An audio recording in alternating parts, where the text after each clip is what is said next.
In this lesson, we're going to dive really, really deeply into the notes on the fretboard. We're going to start with the key of C.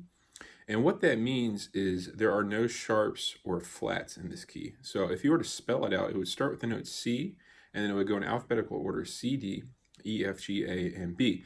But there would be no B flat or F sharp or anything like that. All the notes are natural. And the key A minor and C are the same thing. So when I think of the key of C major, I'm also thinking of the key of A minor at the same time. So basically, when you know the key, that helps you to improvise or to create a guitar solo, and just helps in general. But you have to know where the key lies on your guitar.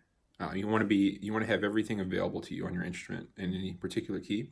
So what we're going to do is we're going to play on single strings. We kind of did this before when we did the E and the A, and we did the chromatic scale. We learned every note, but now we're going to focus solely on all the notes that are in the key of C.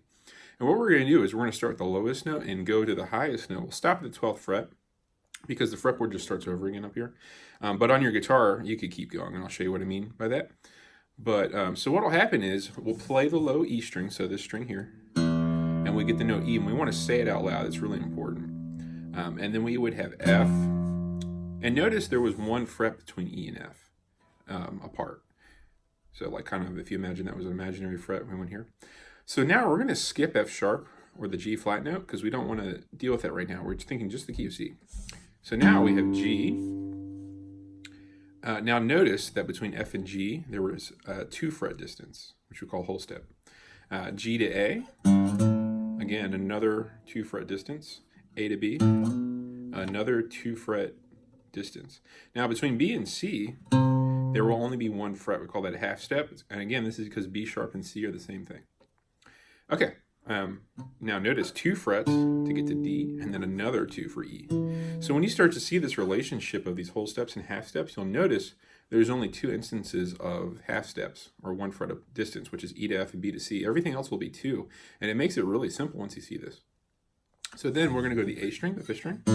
We have A, 2 away for B.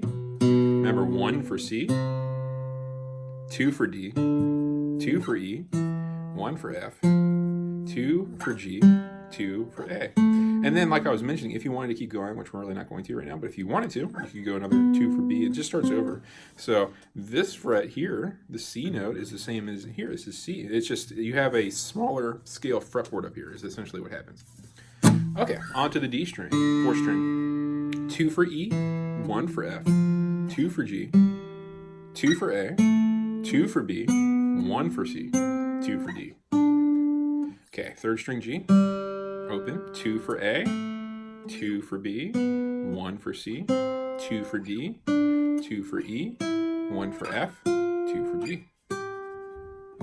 B string 2nd, that's open B, 1 for C, 2 for D, 2 for E, 1 for F, 2 for G, 2 for A, 2 for B.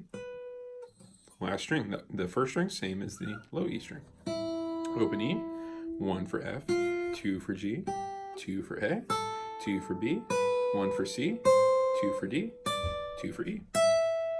So this is the first step into really getting into your fretboard. There's more things we need to do, of course, but this will get you started. Have fun with that, and God bless.